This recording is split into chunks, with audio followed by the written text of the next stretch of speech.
Hey friendos, welcome back for a video with Bean. A couple of people had asked just with the launch of Battle for Azeroth, and they were getting their level 110 boost characters in, and they wanted to experience some endgame content with Warlock, but felt a little bit clueless, or needed some pointers and some guidance. So I said, look, been playing Warlock for quite a period of time. I'd be happy to step in and create a video. So without further ado, here is a deep dive into Warlocks with Bean. So, I suppose the first thing we'll start off with is your statistics. What stats should you be stacking? Well, ideally, you would be stacking haste as your primary. This would work the same way as it would work with any other casting class. It will increase the cast speed of your spells, but what it will also do as well is it will allow dots to tick for an additional period of time. You've got your critical strike, which again will cause any spells to crit. If it crits, it will do additional damage. With Destruction Warlock, there is the addition that Chaos Bolt always crits, and as a result your Chaos Bolt's damage scales with crit. So the more crit you have, the more powerful your Chaos Bolt is. Mastery, which for Destro Warlocks is called Chaotic Energies. What Chaotic Energies will do is it will buff your damage by a percentage and then give you a percentage chance to do additional damage. So in this case, if you're looking at my screen here, you will see that my spell damage deals 39% increased damage plus a random amount up to 39% increased damage. So it's a chance of more damage plus a flat damage buff. So that is your stats. Your spells: Immolate, Conflagrate, Incinerate, Chaos Bolt. Your artifact ability: Dimensional Rift and Havoc, which should segue me nicely onto macros. If you look at the top left hand corner of your screen, right about here, you will see my mess over macro for Havoc. So what that will allow you to do is, if you were targeting Mr. Skull here, if you were targeting him and you had another add to the side or to the back like this guy here, what you'll be able to do is, while targeting this guy, you can just mouse over this guy, and while you fire off your spells, both of them will be affected by it, like so. So let's see if we can get some beautiful chaos bolts off. Okay, so consumables, again, bit self-explanatory. The intellect flask. If you're using your own food, haste food, because haste is your most important stat. So if at all available, a sherry salad, or if you're going to go intellect food from a feast, of course, go with that. Your pot that you should be using is Potion of Prolonged Power, again, pre-potted, used on Bloodlust, etc, etc. We're not talking to babies here, we're talking to people who have played it before. So they're the standards. Now, talents. We'll run through your talents now. Again, I'm not going to go through every talent that's available, but what I will do is the situational ones I will talk to you about, and then the utility ones you can make up your own mind on. So, talents.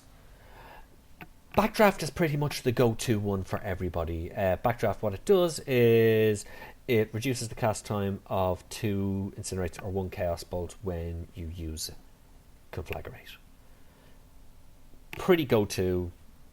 Like to save them up for when you're using your Chaos Bolts, because they'll fire off quicker. But again, if you've got no shards, it will allow you to build up your shards again. So that is something that is quite good.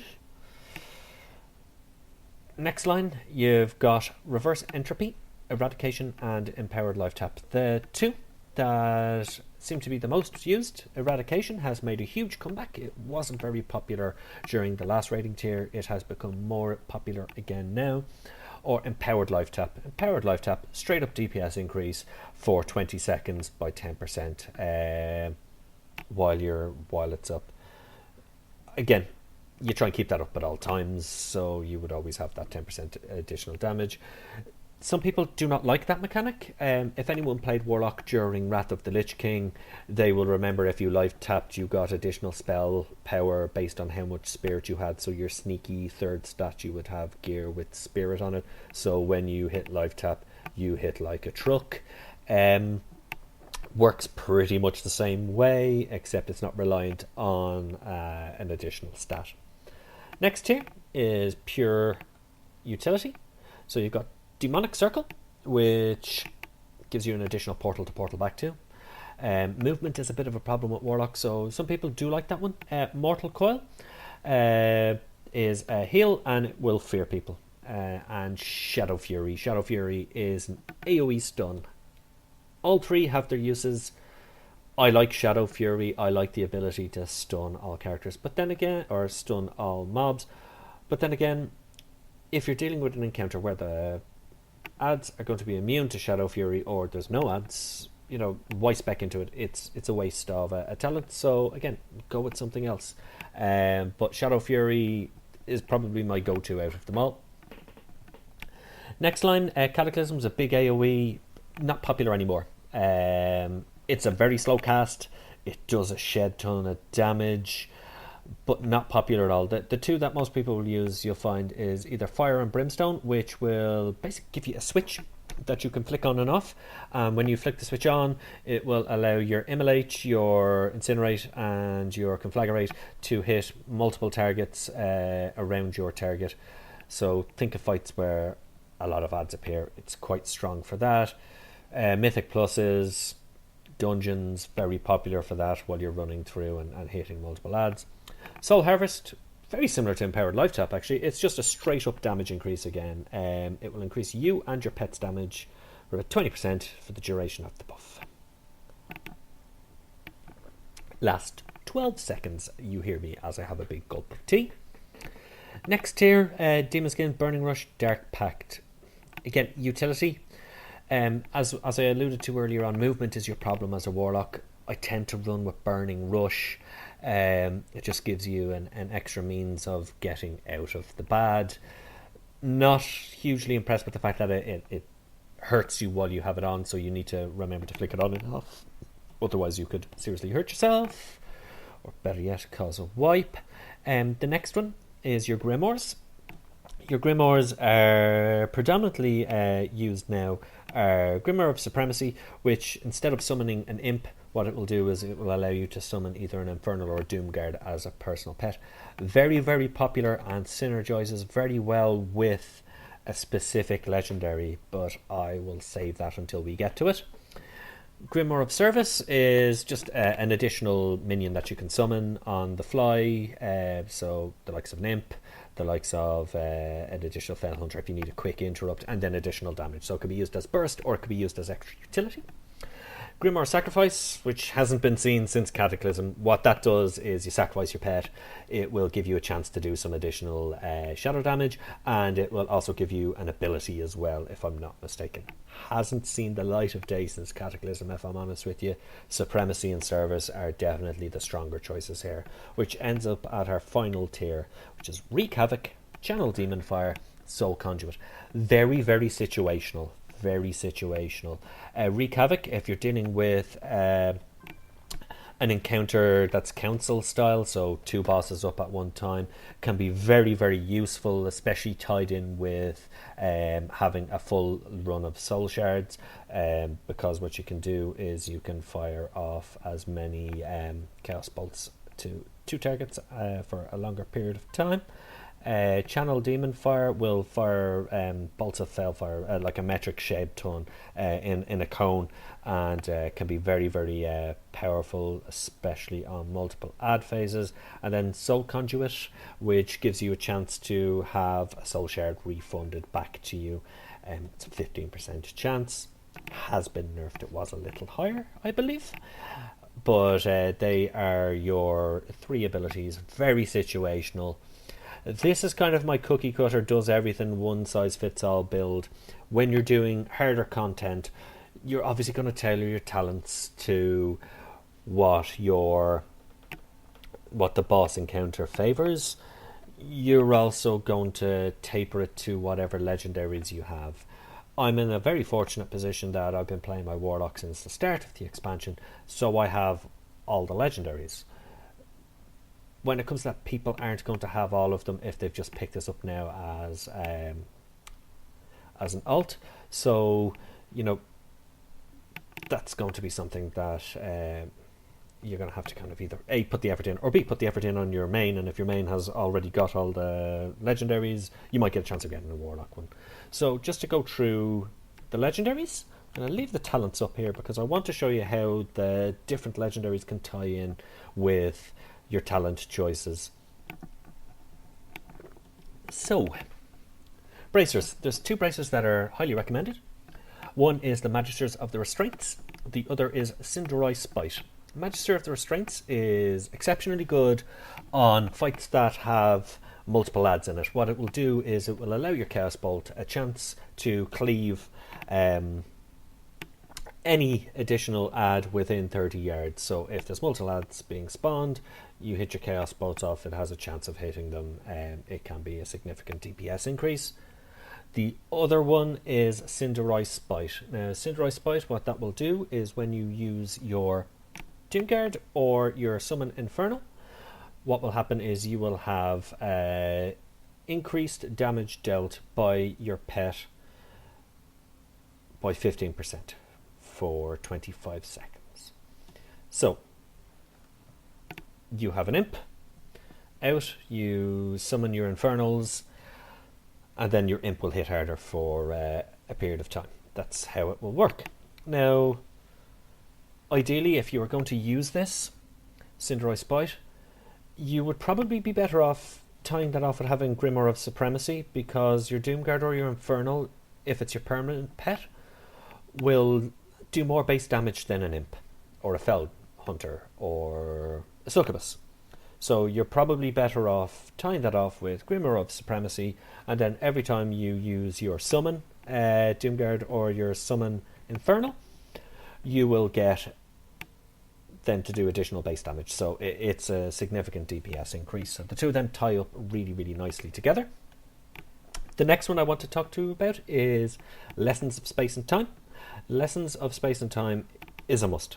It's a go-to, regardless of what you're doing, whether you're AoEing or you're single target bursting or you're AFK making a cup of tea.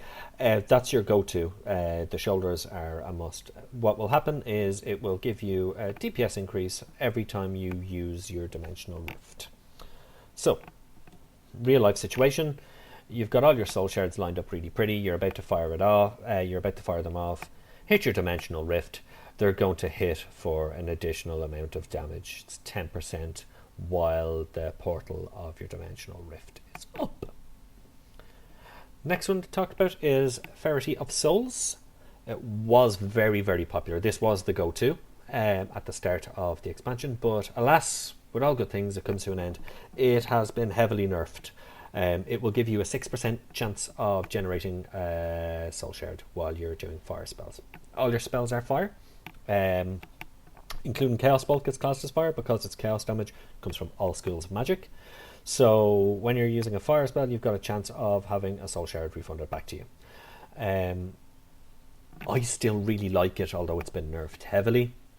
The next one we're going to move on to is Cephas Secret. Now, Cephas Secret is a 2-pronged legendary. It has a passive, which when it's increased, what it will do is it will give you increased movement speed and a flat 2% haste buff. Which is very nice because, as we discussed earlier on, we have no movement speed and haste is our primary stat. Now, if you successfully apply a loss of control effect on an enemy, interrupt an enemy, or dispel an enemy, you get a 70% increased movement speed and a 25% haste increase. So, where would this be quite good with? Well, it would tie very, very nicely with adds that could be banished. It would tie very, very nicely with adds that could be shadow furied. If you've spec'd into Mortal Coil, very, very good for that. Now, my issue with this, and this is not to go off on a big rant, is a lot of people and a lot of guides are recommending this as the go-to ring to use. In Mythic Pluses, where you're dealing with a lot of ads that aren't immune to stuff, it's fantastic. Huge DPS increase, allows you to keep up with all the more mobile classes. It's fantastic. In a raiding situation, it is very situational because not all fights are going to summon ads that are going to be interruptible or stunnable. They could be immune. Like the prime example that was given to me was you should use it on Agrimar because on Agrimar you banish a target and it's going to proc as a result of that. The gripe there being is, okay, you banish the ad, you get your proc, but then you've got 2 ads and the boss is immune, so it allows you to do a bit more DPS on an ad that needs to be DPS down. You're not doing any damage to the boss, so in that respect I think it's overweighted slightly, but again, people have seen it, they've said it's the better one to use, so /end rant. So that's our legendaries.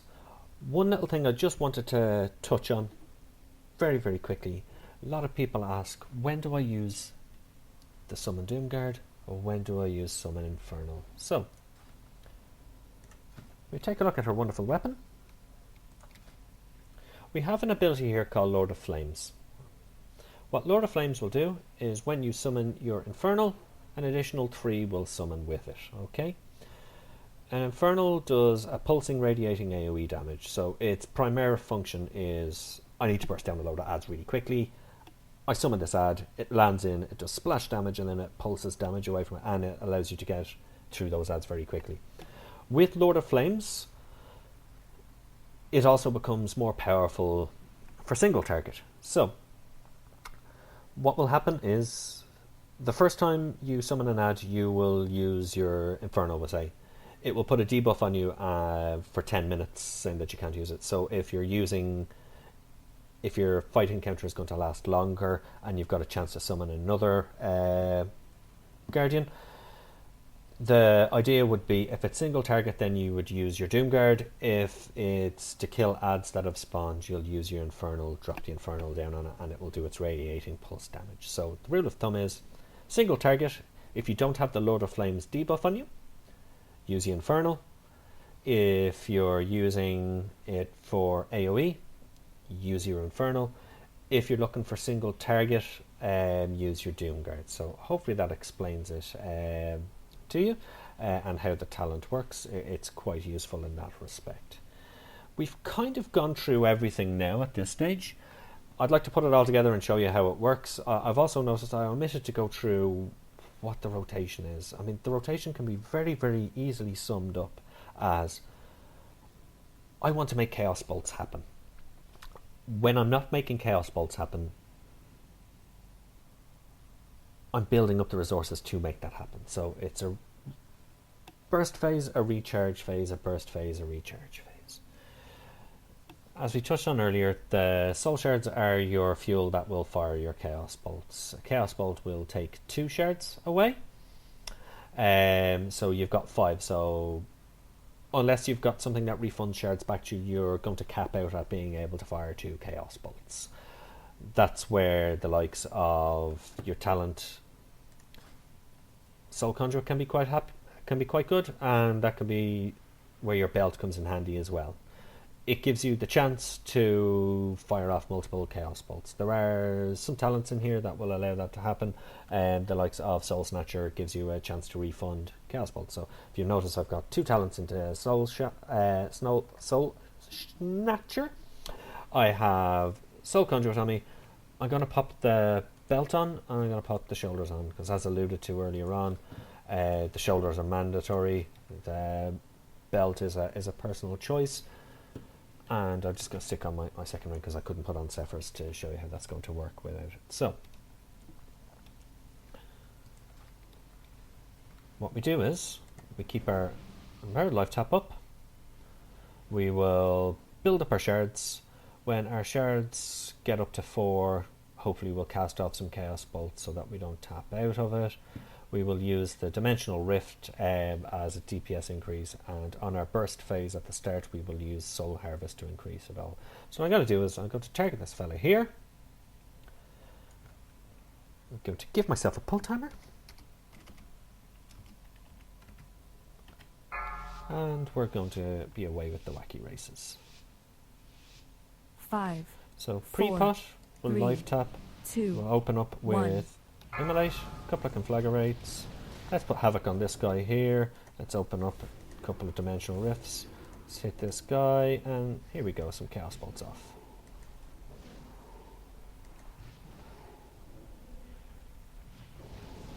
If you noticed there, I got several Chaos Bolts off because of my practice. I've just noticed as well that my pet was on passive, which is a silly me. We'll get some Infernals out, so there comes our Infernals. We've got 3 of them out now. We're back up to 4, so let's get a Chaos Rift off, and let's say hello to some Chaos Bolts.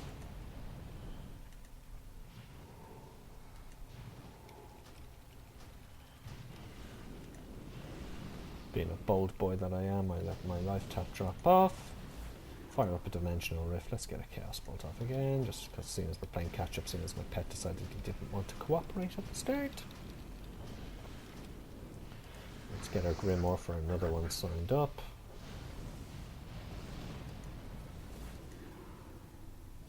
I'm going to fire off a couple more Chaos Bolts. I am going to pause it here now. Remove the backpack. You can see there that we did over 3 million damage. Now, having said that, I did pad it a little bit with the Rat Guard at the start. I was able to fire off multiple Chaos Bolts. Why are you still fighting there, Mr. Imp? There you go. Silly Imp. Right. We take a look at our damage done for this. 60% of what we did was Chaos Bolt in this case. Now, the reason why we did 60% of our damage was because I was cheaty and I put Havoc up and I got 2 procs on the spin back of Soul Shards, which allowed me to get 4 Chaos Bolts off at the start. Each of them crit, each of them hits for roughly about 4 million damage. So usually Chaos Bolt is about 40% of your damage. On multi-cleave fights it's going to be significantly higher. Our Conflagrate accounted for 11% of our damage. It's about 12, and Incinerate accounted for, again, the same. Incinerate is your filler, but usually you would count on that doing about 15% of your damage itself. That's how it all ties in together. I hope this is of use and of benefit to anybody. If you want to discuss this further, or you have any queries on something, or you found out something that works better than what I've said, by all means, ping me in game, ping me on Discord, IM me, Facebook me, write a letter to me, whatever you think yourself. I always love entertaining discussions on class abilities. Again, I find this works very well for me. It might not work for everybody, and of course you've always got the percentages and numbers that people have simmed and that real life parsers may say to the contrary. So by all means, get in contact, open up a debate on it. I always love talking in-game mechanics with people. You've all been fantastic, and again, I've been Bean. Thank you so much for your time. I will talk to you soon. Take care.